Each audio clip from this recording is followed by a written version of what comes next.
वज़ीर-ए-आज़म की ज़ेर सदारत कौमी इक़्तिसादी काउंसिल का इजलास जारी। आइंदा माली साल का कौमी तरक्याती बजट मंजूरी के लिए पेश किया जाएगा। काउंसिल माली साल के सालाना तरक्याती प्रोग्राम और अहम मुआशी अहदाफ की मंजूरी देगी। सूबों के अहम समाजी और मुआशी अशारियों पर ब्रीफिंग भी दी जाएगी। वफाकी और सूबाई तरक्याती बजट मंजूरी के लिए पेश किए जाएंगे।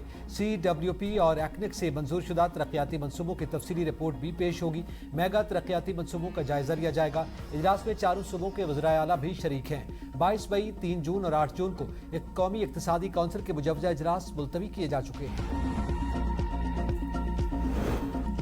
वफाकी बजट जुमे को पेश किया जाएगा। सेनेट का इजलास आज सुबह 4 बजे और कौमी असम्बली का इजलास आज शाम 5 बजे तलब।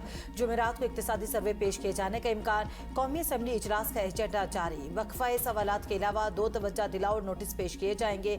मुल्क में HIV एड्स के केसेस में इजाफे से मुतालिक तवज्जो दिलाओ नोटिस और कस्टम्स गोदाम कोयटा में आतिशज़दगी के हवाले से मुतालिक तवज्जो दिलाओ नोटिस शामिल। नए बजट में तनख्वाहदारों के टैक्स में 50 अरब रुपए छूट मिलने का इम्कान। इनकम टैक्स स्लैब की तादाद 6 से बढ़ाकर 8 की जा सकती है। माहाना 1,83,000 रुपए से ज्यादा आमदन वाले अफराद को रिलीफ देने पर गौर। माहाना 2,67,000 रुपए तक आमदन पर इनकम टैक्स में 5% कमी की तजवीज़। माहाना 4,67,000 रुपए तक आमदन पर 29% टैक्स लगाने की तजवीज़। माहाना 5,83,000 रुपए तक आमदन पर 32% टैक्स शरह मुकर्रर करने की तजवीज़। 5,83,000 रुपए से जायद माहाना आमदन पर ज्यादा से ज्यादा 35% टैक्स बरकरार रखने का इम्कान। सालाना 70 लाख रुपए से ज्यादा आमदन वालों पर भी 35% टैक्स शरह लागू करने की तजवीज़। सालाना 1 करोड़ से ज्यादा कमाने वालों पर आयद सरचार्ज खत्म हो सकता है। बजट 2026-27 इलेक्ट्रिक गाड़ियों की दरामद पर 25% तक सेल्स टैक्स आयद होने का इम्कान है। हाइब्रिड गाड़ियों पर मौजूदा टैक्स शरहें बरकरार रखने की तवक्को। ज़राए FBR के मुताबिक मकामी सतह पर तैयार इलेक्ट्रिक गाड़ियों के लिए किट्स की दरामद पर सेल्स टैक्स की छूट भी खत्म होगी। 30 जून तक मकामी तौर पर तैयार या असेंबल किए जाने वाली इलेक्ट्रिक गाड़ियों पर सिर्फ 1% सेल्स टैक्स लागू है।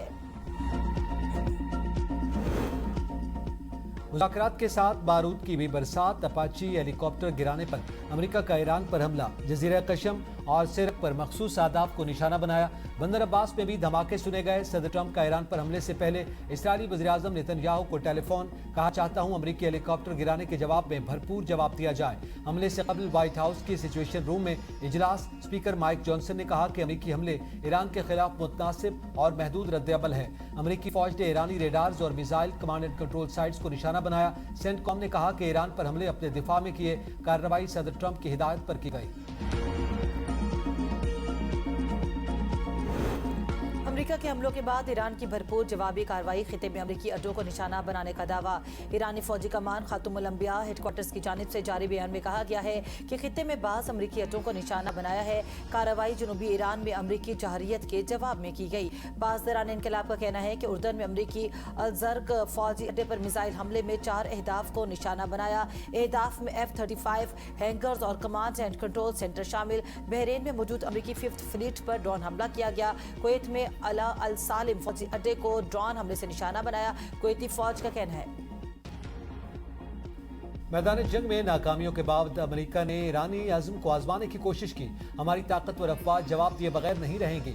ईरानी वज़ीर ख़ारजा अब्बास अराग़ची का एक्स पर बयान। कहा, खलीज फारिस की तारीख बैरूनी हमलावरों की तबाही के अफवाह से भरी पड़ी है। स्पीकर बाकर कालिबाफ ने कहा कि हम सफारतकारी को तरजीह देते हैं। ज़रूरत पड़ी तो दूसरे अंदाज में जवाब देंगे। अगर आप अपने वादे तोड़ेंगे तो फिर भरपूर रद्द-ए-अमल दिया जाएगा। जो बीज तुम बोते हो उसकी फसल भी तुम्हें खुद काटना पड़ेगी। ईरानी नायब वज़ीर ख़ारजा। गिलगित बल्तिस्तान में पीपल्स पार्टी हुकूमत बनाएगी। नून लीग ने इत्तेफाक कर लिया। नायब वज़ीर-ए-आज़म इसहाक डार का चेयरमैन पीपल्स पार्टी बिलावल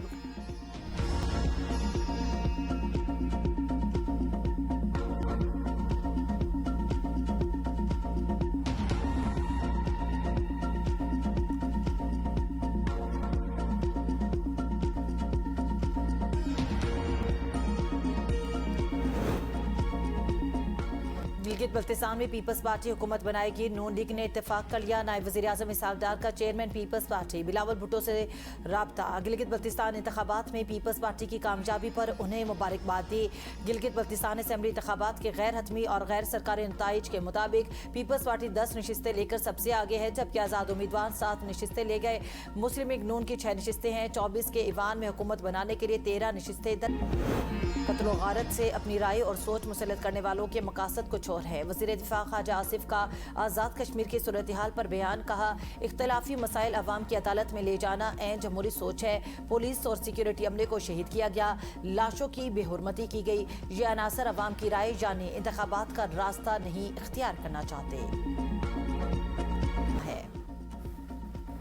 मंशियात के मुकदमे में अहम पेशरफ, अनमोल और पिंकी के मजीद 7 करीबी साथियों के नाम सामने आ गए। 2 खवातीन भी शामिल। पुलिस ने 7 मुल्जिमान को मफरूर करार दे दिया। नई रिपोर्ट अदालत में जमा। रिपोर्ट के मुताबिक मुल्जिमान अनमोल और पिंकी को 12 मई को गिरफ्तार किया गया। सहूलतकार जीशान सुहेल और सुमेर भी गिरफ्तार कर लिए गए, जबकि 7 करीबी साथी मफरूर हैं। मफरूर मुल्जिमान में फयाज, आकिब, हमजा, एजाज, जैद समेत साबरा और ऐना नामी